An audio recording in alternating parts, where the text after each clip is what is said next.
Hey there, my name's Alex and welcome to my garden. I recently moved house into this converted barn and it's got an interesting layout with a garden on both sides of the house.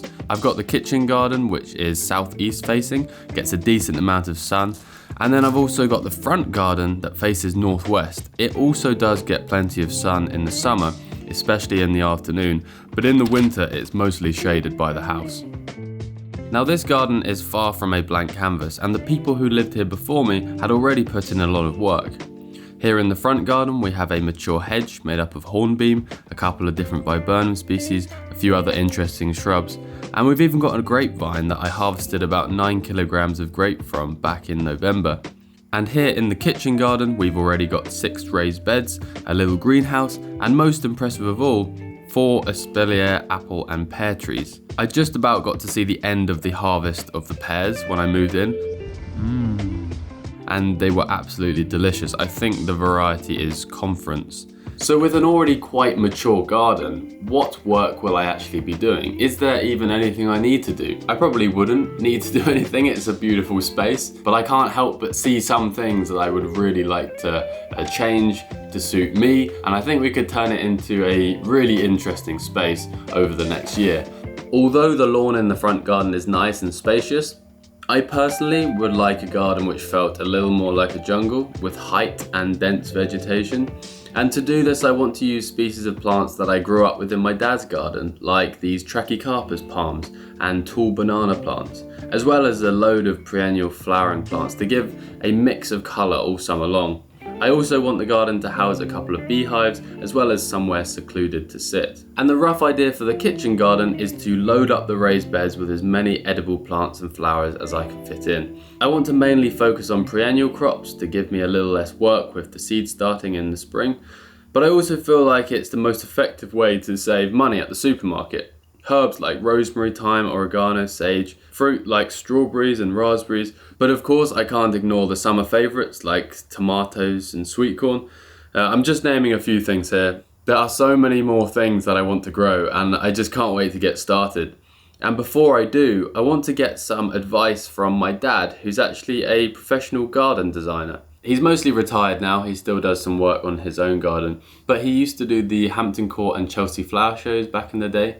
Used to create some really interesting gardens and he actually won quite a few gold medals, I think. But this was back when I was a kid. I was about 6 years old. I didn't really understand or appreciate the work he was doing. But now I do, and I really want to get him involved with this project so he can give me a hand because I feel like it would be a waste if I didn't. So he's going to be coming over in a couple of days and we're going to look through the garden and make some plans. I've got so many plant gifts. This one is Mahonia, but it's a small leaf variety. Small and soft. Also soft, which is strange, or not strange, but all the other Mahonias have very spiky leaves. And these are really good for bees in winter because they flower in the autumn, winter time. This is a tree fern, but it doesn't look like a tree, and that's because it's a baby one. They get much bigger than this. We're seeing the evolution of a tree fern. This is tree fern number 2. I don't know how old a tree fern this size would be, but I imagine they look old in the way that they grow. And here we have big tree fern. And this one's actually like a tree. And they come from Tasmania, in the forested areas where they're doing forestry. They harvest the eucalyptus trees every so many years, and the tree ferns just grow as weeds underneath the eucalyptus trees. Well, thanhanks for my presents. I really appreciate it. You've got a whole tree fern forest. Oh, and a banana. This is dwarf Cavendish, and Cavendish is the variety that we eat. So in theory, if you keep this for long enough for the stem to mature, you will get some small edible bananas. That's interesting. Can you see the red coming? Yeah, those are going to be nice. It's another flowers. South African. It's Schizostylus major, and it grows in wet, boggy places in South Africa, and it has lovely red flowers very delicate red flowers, very late in the year, like October, November. I've even seen them in Cornwall flowering in December, near Christmas. That doesn't look very impressive, does it? But that's a hardy banana. It's called Bengal Tiger because when it has new leaves on, it will have stripes. You can't really, can you see that? Oh yeah, you can. It's slightly stripy. You can see the dark But stripes. when the new leaves come out, they're striped with purple. And it comes from India, in the mountains, and it's cold hardy. This one is cold hardy and the roots will survive the winter. So you'll have a banana grove about 10, 12, 15 foot high eventually. That's a Trachycarpus, don't tell me Trachycarpus fortunei. Wow, very good. Fortunei because it was Robert Fortune, the plant collector, who discovered it in China. You had to top me, didn't you? I got the Latin and then you got like the whole backstory behind the name. Sorry. You have some really impressive ones of these in your garden. We have these at home which are like 3, 4 meters high. There's one I grew from seed which was like this, but it was like this 20 years ago and now it's this high. That's a seedling from the ones at home and it's probably 3 years old now. If we plant that in the garden, it will take another 5 years or so to make a small trunk, and then once it starts going upwards, it will grow about 6 inches of trunk a year. So actually quicker than you'd think. But they love our climate, cool and wet, especially the southwest. It should be very happy. Loquat. It's a loquat. Erebotria japonica. Oh, sorry.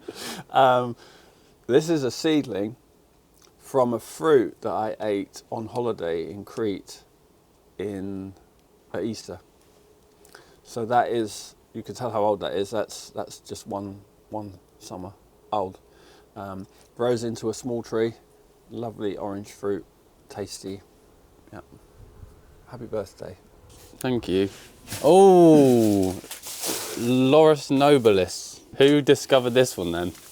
I don't know. This is one of those plants that is so common in Mediterranean regions that it's been spread around since the beginning of civilization. So I'm not sure we know where it came from. But it is, this one's a little bit yellow. It's not that happy. It's been in a pot too long. I bought it about 4 years ago for a customer for their set of 2. One had died and it was too tall. It was taller than the other one. So it's been sitting around at home waiting for someone to love it. And now, you said you wanted a bay, yeah? Well, they're great If you're into cooking, you can't not have a bay. making stocks. You always put a couple of these in because if you break them up and smell them, they have a really... It's quite hard to describe the flavour, but it adds a really nice depth to stocks and sauces. You can either grow it like this as a standard, or if you want a bush, you can just chop it down to the bottom. It's already making It's a bush. already suckering. They sucker naturally. You can't stop them. Even if you're trying to grow a standard, it will sucker. So if we just cut the top off, you'll have a bush that you can shape into any size you want, or you can keep it like that. One of the things I was very happy about when I moved into this place was the fact there's so many plants here and there's so much stuff which I really like already. It doesn't need a complete makeover. For example, this patio, the hard landscaping, I really like, and it's a lovely place to sit underneath a really lovely mature grapevine with amazing tasting grapes. Couldn't have really hoped for more. We were talking about growing more stuff in the border to the patio, so it kind of separates that side from this side. What are you thinking? The edging is overly fussy at the moment. Mm-hmm. You've got stone, then you've got gravel, then you've got pavias, then you've got lawn. There's too many things all in one, it's a bit busy. So we could take the gravel away, take the edging off the lawn, and then plant all around the edge, which will soften the jagged edge of the paving and transition you to the lawn in a softer way. Yeah. And you can also then create something which I know you were keen to do, which was to have a feeling that if you're sitting here, you're surrounded and enclosed and not seeing all of the rest of the garden. Manage how tall these things in here grow, so that you get views out, maybe views of the hills, but not views of the next bit of the garden. Yeah. The whole garden slopes from here down, and you needed to get from higher there to the door here, which is lower, so they've sloped it. However, if you were looking at it to make it look as good as you could, levels, terraces, flat areas look really, really good, especially in a sloping environment. So you're thinking about the rice fields in Asia, for instance, on the side of the mountain, when they are so, I mean, some of the most iconic photographs ever. And the reason that works is because you've got the contrast of the sloping mountains and the flat terraces. So what I would do here is I'd lift all this paving up and I'd relay it flat, which would mean you had to have a step here down, and then this would be level as well. So you've created two distinct levels that are nice and crisp and sharp and flat. I know that we're not going to get that done soon because you've got loads of other stuff to do. So how about we lift this paving up in front of the door and make that bit flat, lift this side up. That would then allow us, having made that bit flat, to come off it with the lawn and make the lawn flat. One of the nice things about this setup is this edge here, the way this bleeds out and is a nice curve, and it leads you to the rest of the garden. So if this is lawn and this is a level lawn, and it leads you out of the house and it leads you around with your new planting on this side, making a partial screen, and planting on this side, you go all the way around here and you end up at your seating point bench, which catches the afternoon sun here.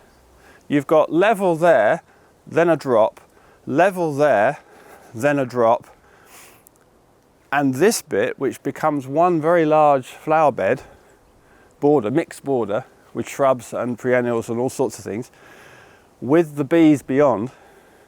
This actually then does slope away, and because this slopes away, it emphasizes the fact that this is level. And it's always contrast that gives you the most impact.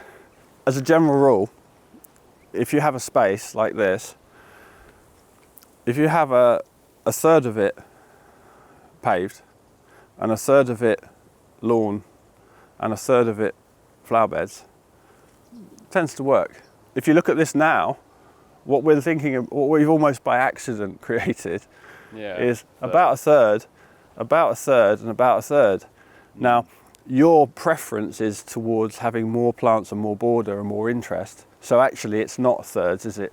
The grass is a smaller element, but it's, and having openness, having something where there isn't anything, which is basically lawn, is your openness, is important still.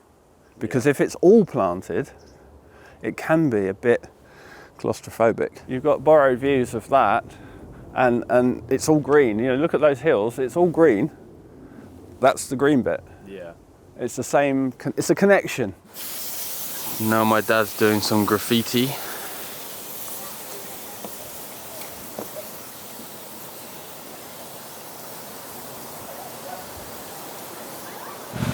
There is a bench. And you sit on the bench and you look at the garden, which will look very different next year, next spring, once it's all planted up. If you made that the back of the hives, is that enough room to walk around the back? 92 beehives. Yeah?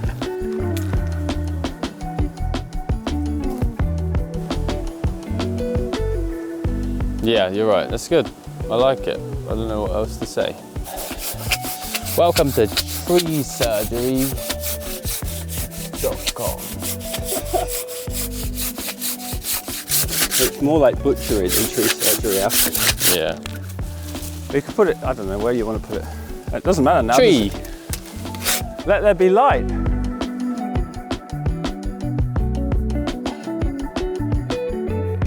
My dad isn't here for long, and I want him to check out the back garden, the kitchen garden, so we can have a little bit of a brainstorm of what we want to do. So we've already got raised beds where I can grow vegetables 1, 2, and 3, 4, 5, 6 herbs big ones. and stuff. That's quite a lot of space. I've got a couple of key things that I would like to... I'm going to sneeze. Bless you. Sorry, that's not... Sometimes bright sunshine does that to me. Some sort of taller plants to break up this sort of open area of the house next door. Your washing's fallen off the line. I know. You need some pegs. So here we have another grapevine. I'm thinking maybe we have going up another level. Or two. Or two. I think you could... there's a lot of wall up there. Yeah, and I want to cover it, I think. I'm going to grow a hop plant, I think, up this wall. And now for the more secluded part of the back garden. We've got some really nice trained pear trees. And then above us, we've got a wisteria. Perfect for ferns under here. Yeah, looks good. Would be really good for ferns around here. I want to be able to pick figs from the bedroom window and look out at the plants out here. It's quite a lot to think about. Yeah, I'm very grateful for having lots of help from my dad, who seems to enjoy cutting back plants and doing garden stuff. So that's helpful. Anyway, yeah, lots to get on with.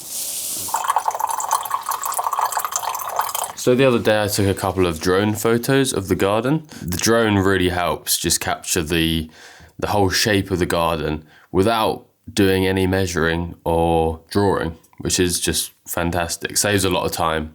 And here we have a perfectly accurate image of the space that we're working with. I'm just going to tape down the paper just to hold everything in place, so nothing moves around. Because we're going to use a technique that my dad showed me. I think lots of garden designers use this sort of technique. North, south, east, west. So obviously the sun comes over from the southeast over like this. And so much of the garden in the summer will get lots of sun, but because at the moment the angle of the sun is so low, all of this is shaded apart from this little bit here.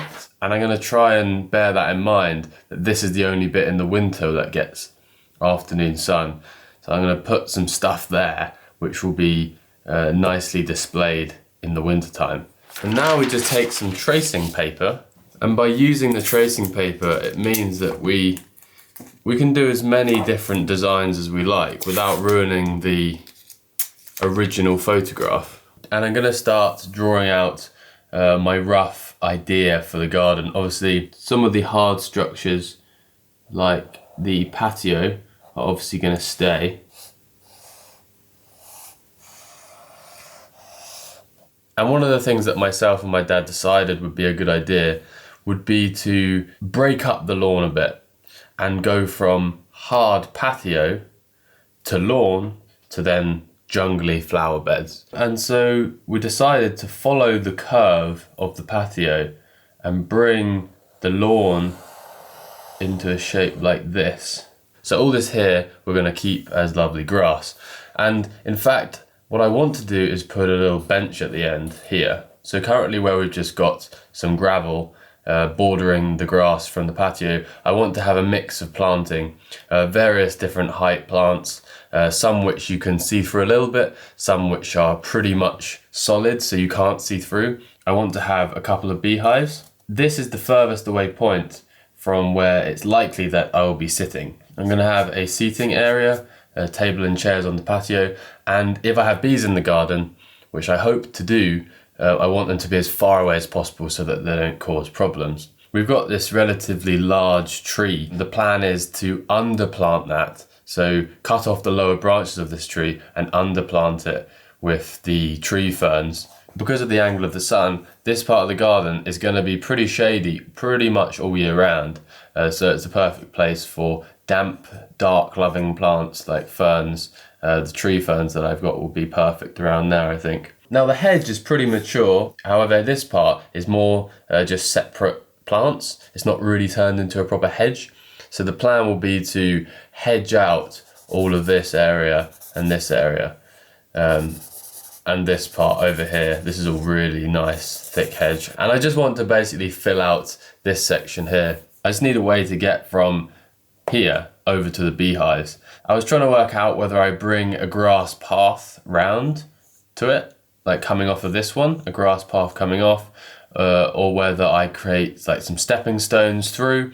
But my dad suggested that a good idea would be to plant up all of this, but just leaving space and managing the plants in a way that you can squeeze through. So it's almost that there is no path, which I think is a really nice natural way of doing it, as opposed to just a single path that goes through, because it means that I can almost have little pathways here, or round the back here, much like you'd see in a woodland where the deer have chosen their sort of little pathways through. And the positioning of the path is all down to just where the other plants are. I want something nice and large to soften the patio to flower bed thing here. I want something nice here, more planting around here. So all these little patches here represent different clusters of plants that will be planted up. Some will be high plants, some will be low plants.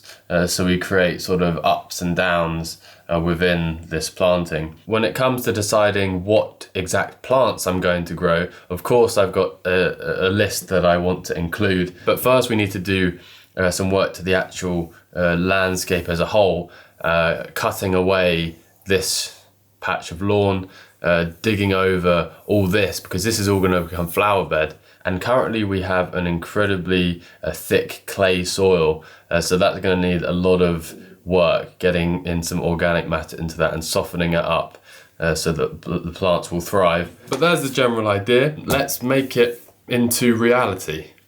I didn't get a chance to take a photo from the drone of my back garden because it's really near my neighbours, didn't want to cause any disturbance. So I just drew out a rough plan of the garden. The layout will stay very much as it is. I'm going to keep the 6 raised beds and the 4 little beds over here. This area on the west side of the garden is really secluded. There's all these bushes around the patio area. I'm going to hopefully get a little seating area here. I'm going to keep the fig tree on that corner. And in these 6 beds, I'm just going to try and grow as many different herbs, vegetables, and other things as possible. But the main key thing is that I have a list of the plants that I want to grow, so I can start the seeds off. So that's the rough plan for the 2 gardens. Things never turn out exactly how you plan them, but I think it's good to start and recognize what we're roughly trying to achieve. That just is a terrible drawing. Now I'm interested to know what type of soil this is, because that will have an impact on what we can grow, what we'll enjoy living in this soil. So I'm going to send off a small bag sample of the soil in this garden, and they will check it for the pH, so whether it's acidic or alkaline soil. I'll find out the organic matter content of the soil, and also the available potassium, phosphorus and magnesium nutrients. They don't test for nitrogen. They say nitrogen levels in soil vary so much, so it would be kind of pointless testing them because they would change. Anyway, I'm going to dig about 10 holes in the garden and select a little bit of soil out of each one, mix it up in the bucket, and then take a little bit that we'll put into a bag and send in the post.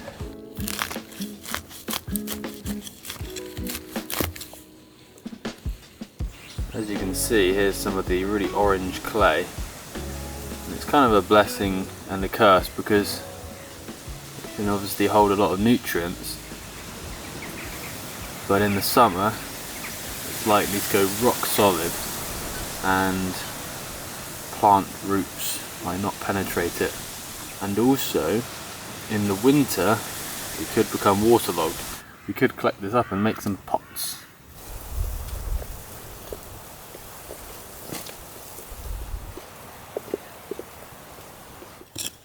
So this is what we're working with, about 2 inches of topsoil, which is really nice sort of consistency. And then below that, you've got the really solid clay. And that is so hard to dig. It's so dense and hard. I'm pretty sure you could pour water into that and it would just, yeah, I don't think it would seep through. I wonder how tricky this will be to grow stuff in. Now in contrast, I've dug a hole in the actual flower bed, because before I was digging in the grass, and here the soil depth is so, like the topsoil depth is so much deeper. I haven't found any clay, and it will be because people over time have added organic matter to this flower bed, and that has slowly broken down all the large clay clumps into really nice soil. Because this, if you squeeze it, it binds together, but then it breaks apart into nice little pieces. So we've got a soil sample bag. We need about 200 grams of this soil. There's our little sample bag of soil, mostly clay. And we'll get some info about the nutrients in there and the pH at some point soon. Now, I've mainly been talking about the garden, but plants also play a really important role in the house. Not only because they bring life and greenery inside, especially in the winter when things are pretty dull out there, but every one of these house plants reminds me of a place that I've been or a person that I met, because some of the houseplant varieties and species, like this Tradescantia, they're so easy to take cuttings from. You can just snip a bit off the end, pop it in some water, it roots within days, and you've got a whole new plant that you can give to someone.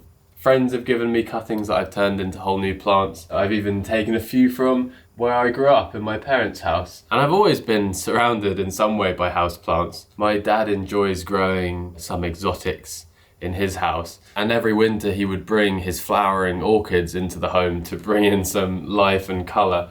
And so when I moved into this place, it's kind of a top priority that I have plenty of plants. For now though, I'm going to work on these houseplants. Some of them are they're looking a little bit sad. So the plan is to basically repot them, but also thin them out. So cut back any old stems or ones that are looking not so happy. I was also given this wonderful begonia, glossy leaves and furry stems. And I was given this by one of my old housemates, which is a really nice thing to be given because it will always remind me of my wonderful time living with my friends in Bristol. It was chopped about 4 or 5 weeks ago. I popped it in some water. After a couple of weeks, it started developing these really thin, delicate roots. And yeah, I think I'm gonna pop it into some soil today. Whoa, this one has grown so long. You see all these stems which just don't look very good. All those I'm gonna chop off. Sometimes if there's just a couple of leaves which aren't looking good, I'll just take them off. And while I'm doing all these trimmings, I will also just take a few of the tips off and turn them into new plants. I can just take off those lower leaves, pop that in water, and in a few days, maybe a week, there'll be new roots coming out, and then we have a brand new plant which will hopefully be really fresh and vigorous. It's a little bit messy, but we can see that that plant has really grown out of the size of the pot. This is what it was in before, and now I'm putting it in this one. It should make quite a big difference. Looks like this compost is made up of mostly coconut coir, and then I just need to give it some water. I'm excited to see how this plant now grows. And it's kind of crazy that this great big plant has all come from just this tiny little pot. But I'm pretty sure if I turn this out, it's going to be pretty root bound. Whoa, this one is so packed full of roots. You see how the main root has just gone round in a circle. And it's mad that a plant can even grow to this size in such a small root ball. This is quite a mess doing it all inside. If you can do it over a sink, it's definitely the best idea. I normally repot my houseplants once a year, and it's always really amazing to see how much they do grow after you repot them.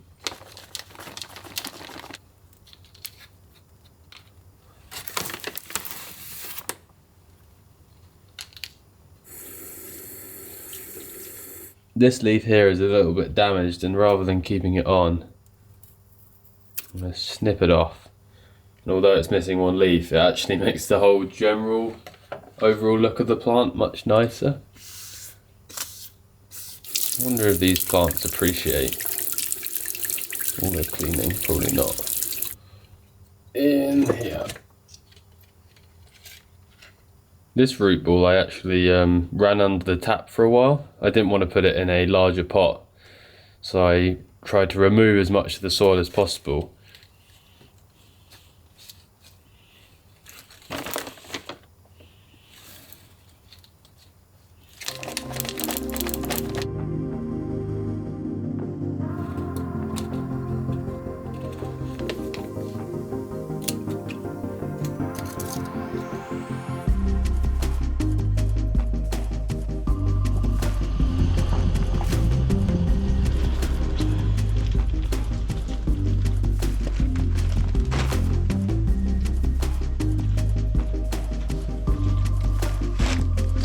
There's all my compost for the vegetable garden. I think that's going to be more than enough to cover the vegetable beds and give the plants plenty of nutrients for the next growing season. On the next day when the sun is shining and it's not horrible weather, I'll get that on the vegetable beds and dig it in, ready for next season. So I've just received the soil analysis results for the front garden soil test that we did. Firstly, the soil texture. This was something that we could actually see and feel. We've got a clay soil, that was fairly obvious. It's quite a heavy clay, it's quite a hard clay. So there's work which we'll probably need to do. It basically just involves regularly mulching the soil and feeding the soil with organic matter to deepen that level of topsoil. Organic matter content is 6%, which is apparently medium. We're only going to be adding to that over time. And the main thing I was interested in finding out was the soil pH, because this determines what you can grow. There are quite a few plants that will only grow in acidic soil. There are some plants that thrive more in alkaline soil. I really wanted to grow a camellia, for example, which is an acidic loving plant, but as we now know, we have an 8.2 pH soil, which is alkaline. Rhododendrons, camellias, azaleas, they need acidic soil, so we won't be able to grow them unless we incorporate loads of compost and stuff which will make the soil more acidic. But I think my plan is to not go against the grain. I want to work with the soil that I have, plant plants that will naturally thrive in it. I think that's the sort of direction I want to go in. But it is a good sign for vegetable growing, because I think lots of vegetable crops, especially brassicas, they do well in alkaline soil. And then we've been given the available phosphorus, potassium and magnesium levels. There's a series of numbers here. For example, the phosphorus is 29.4 milligrams per litre. These numbers don't really mean anything to me, but luckily they've noted next to it whether it's low, medium or high. We have medium levels of phosphorus and potassium and high levels of magnesium. That's a good sign because plants need all those three nutrients. Potassium is particularly important for fruit and flower development. I think phosphorus is very important for root growth, and magnesium is particularly important because it's an essential component in the chlorophyll in a plant, like the reason why a plant is green. So the good thing is that we don't have any worryingly low levels of these nutrients. But because the soil is actually living, it's not just very fine particles of dirt and rock. It's actually loads of different organisms working together, processing the organic matter, turning it into nutrients that the plants can uptake. It's a constant cycle. We need to keep feeding that soil, and we're going to do that by means of mulching. That is the simple process of putting organic matter onto the soil. You can do this with leaves, you can do this with compost. I'm probably going to put down quite a bit of bark mulch onto the beds as well. All those things will help give the soil more life, and that will in turn benefit the plants. Anyway, that's enough soil talk. I've been working on a few DIY projects over the past few weeks. My friend and I put together this shoe rack, which is so handy. It saves having shoes, like mud and shoes everywhere. 18mm plywood, made a box, and then made dividers with the shelves. Little pocket at the top for gloves, and then shoes, and then some larger pockets for welly boots. And also I put together a little coat hanging rack. When I was in Ireland on holiday in the summer, I found a beautiful piece of driftwood, and at the time I didn't know what I wanted to do with it, but I knew that I wanted to do something. But last week I remembered about this stick that I had found, measured it up, realised it would fit perfectly in this little gap and it could be a nice coat hanger. It's just made from drilling holes into the wood and then plugging in pieces of dowel to use as the actual hook where you put your coat over. And then it's screwed into the wall with a screw that goes the whole way through, and the screw is hidden, like the head of the screw is hidden by a little bit of dowel which covers that up, so it looks almost like it's floating on the wall, which I'm really happy about. Anyway, I just wanted to show off some of the projects that I've been working on that I'm reasonably proud of. Anyway, time to go in the garden and do some digging.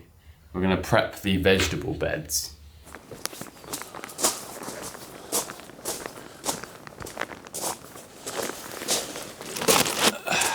Currently in here we've got some strawberries, which I'm going to keep, but temporarily I'm going to dig them out just so I can rearrange how they're planted. So I'm going to start by just digging up these strawberries. The soil in these beds is really nice. Anything organic that you put in will help give the soil life. This horse manure, I've been told, has been rotting down for 2 years.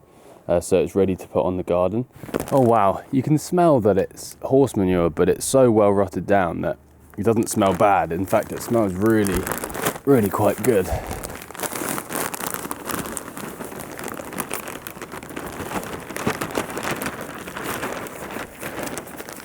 I'm gonna roughly spread it around and mix it in, but I'm not too fussed because it's gonna have the next few months to all get worked in by the worms and soil organisms and stuff. And while I'm here, I might as well put some of the leaves in. And now I'm going to get the strawberries back in the ground, the ones that I took out, and also my ones that I have moved house with. They're all different varieties. I can't keep track of what ones I've grown over the years, but they all taste good, and some of them come at different times of year, so there's always a strawberry to have. Most of them are in spring though. And last year I made strawberry jam, which was really nice. I think what I'm going to do on every bed is leave maybe 30 centimetres round the edge, especially on this side, where I could possibly grow some flowers, some annual flowers or an annual crop, just to give the bed a nice little border. Strawberries are one of the easiest things to grow, which is why I like to grow them. You just put them in the ground. They flower like crazy in the spring and summer, and you get some really good tasting fruit. However, the only thing you really have to be careful of is the birds, because the birds love strawberries too. But if you put netting over them, you're going to be fine, and you're going to have loads of strawberries. Slugs can obviously also cause a problem, as they do with pretty much everything in the garden. So these raspberry bushes did absolutely nothing in my allotment. I think I got one fruit from them. It was only the 1 year of growing them, so that might be why. Now raspberries grow up more than they grow wide, so I can probably put these a little closer together. So I originally bought this cane, and then it grew this last year, and recently in the last few weeks it's grown another little runner off one of the roots. And that's how they spread, by creating runners. And there's also another 2 shoots coming off there. So we'll have multiple stems next year, all growing with fruit on, hopefully. And then also I've got to decide what I put at the back of the bed. I've got about 50 centimetre strip here, so I'm going to plant this up with something which grows quite tall. I'm thinking maybe some perennial sunflowers, because I've got a few of them. Could also grow some nice tall fennel, because that'll be a nice soft backing to the bed. I find this part really tricky when there's so many possible things to grow. Making a decision can be quite tricky. We've got some great big rhubarb here, which I don't particularly want here. Oh, it's a big old rhubarb plant.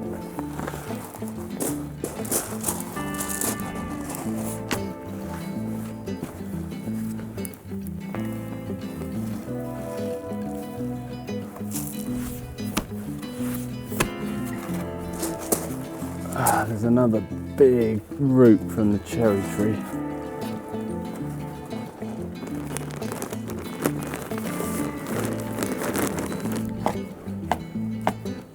Well, we've got the axe out to try and get rid of this massive, great big root. There we go, we're through.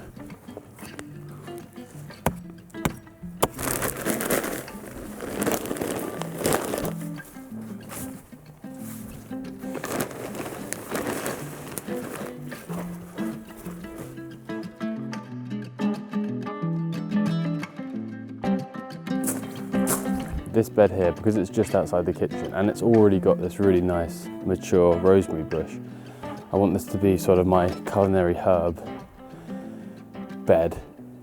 Things that I'll use like every day in the kitchen.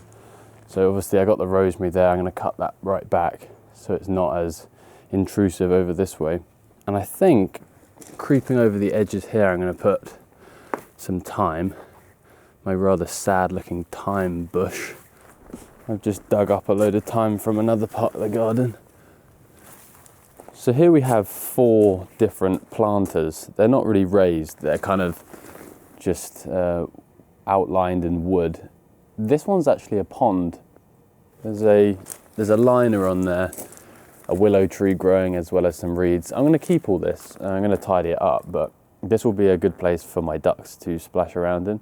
If I hadn't mentioned already, I'm going to have some pet ducks next year for egg laying and slug control in the garden.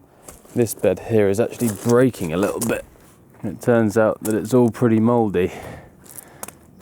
Wood is all rotten and I'm going to have to redo these beds. But I guess if I'm redoing all these, I can actually change things if I want.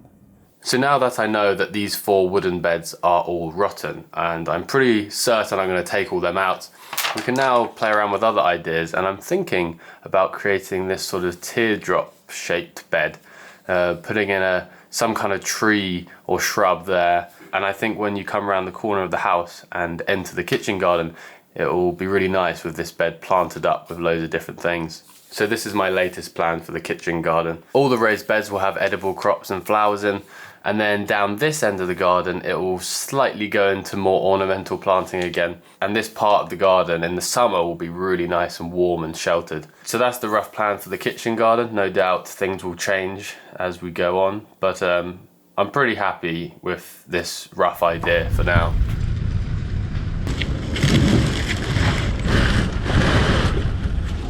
Well, this is my wood supply for the next winter. This is all hardwood and it's ready to burn. Anyway, we've got to get all these logs onto the wood stacks.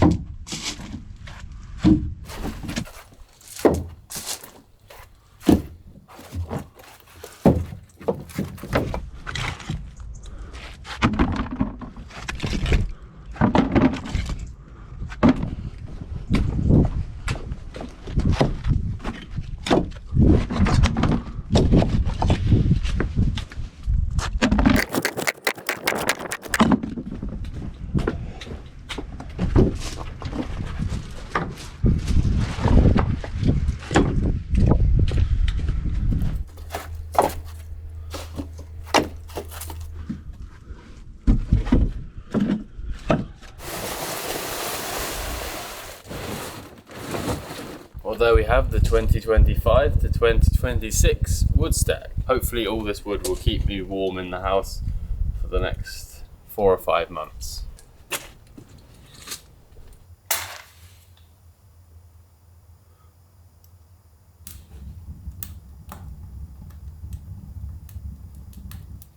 There's nothing better than a crackling fire in the house.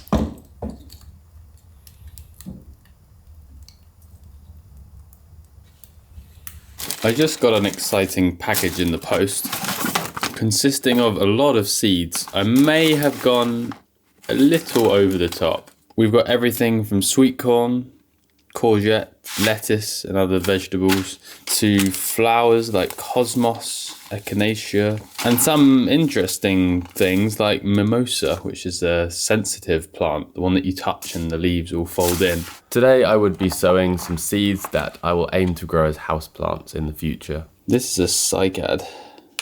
Cycas revoluta. Soak seeds until the seed coat splits. This may take several weeks. Okay.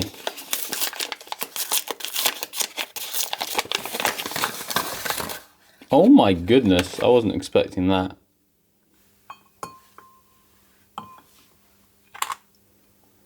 To be continued.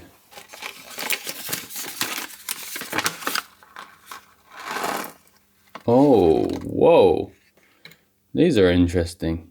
They look a little bit, some of the white ones look like pearls. So the way you're meant to prepare these is quite interesting. You're meant to rub between two pieces of sandpaper. It's called scarifying the seeds.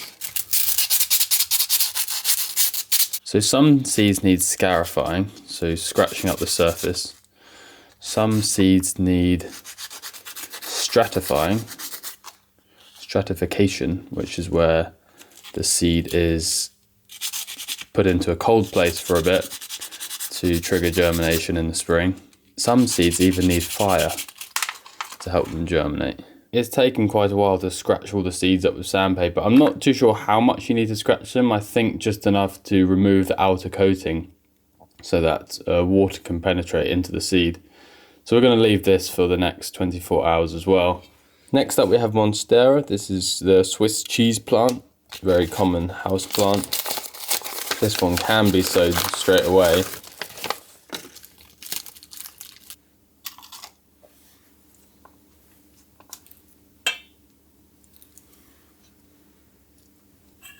And to ensure I don't forget what I've sowed, I've got a label. Apparently these Monstera take 3 to 4 months to germinate, so I would definitely forget what it was. This one is Coffee Arabica, Arabian coffee. I'm not growing this so I can make my own coffee. I'm growing it more as just a interesting house plant. And these here are probably quite recognizable. These are coffee beans. However, they haven't been roasted. These also need to be soaked for 24 hours, so I'll plant these tomorrow. This time around we're using a butter pot. All these pots are so worth keeping for this use exactly. Lemongrass. This won't survive outside all year round, so this will be inside in the winter and on the patio in a pot in the summer. That's the plan. As you would expect from a grass seed, it's very small, light, fluffy. Lemongrass needs light to germinate, and it's recommended that you use vermiculite on top. I don't have any vermiculite, but I do have some perlite. So we're gonna just put this over the top. Now this should be done with a spray bottle, but I don't have one. For the Venus flytrap, I've just got some damp tissue paper, and apparently you need to leave them in the fridge for a while. So these need to be stratified. Cold stratification is what it's called, and it's basically where you leave it in a cold place. I'm planning on growing this Venus flytrap and leaving it in the kitchen so it can eat any fruit flies that appear. That was the plan with that. I don't know how effective it will be. Because all these plants evolved in different parts of the world, in different climates, they all need slightly different conditions and requirements to germinate. So I've got some which are soaking that I will sow tomorrow. Under the stairs is where I'll put all the plants that need higher temperatures because it's a little bit warmer in there. And then in the living room, I've put some by the windowsill because some plants need light to germinate. But that's a load of different seeds started up, some house plants, some flowers for next year, some herbs for next year. And I'm quite excited to see them grow. I've got so many more seeds to sow next spring as well, like all my vegetable seeds. They are sort of annual crops which you sow in between like February and May, and then you harvest them throughout the year. I'll keep you updated with how they all get on.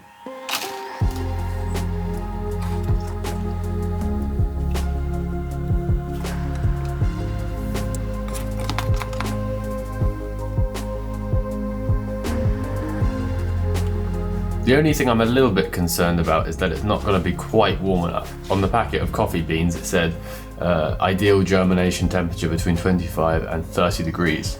I'm not quite sure if we're going to reach that. Even right next to the hot water pipe, I'm not sure if it'll be hot enough, but it's the best I've got currently. We're going to now just have to be patient and wait for some of these seeds to germinate. As it happens, I've chosen some plants which can take a long time to germinate. I can now forget about them basically until I start seeing signs of life.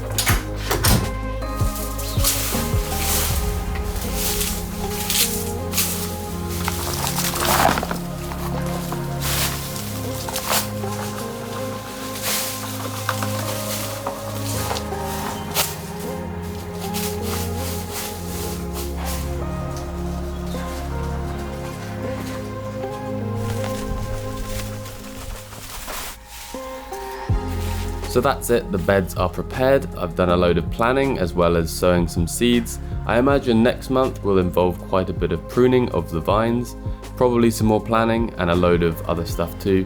So I'll see you next month for another garden update. Thanks for watching and I'll see you soon.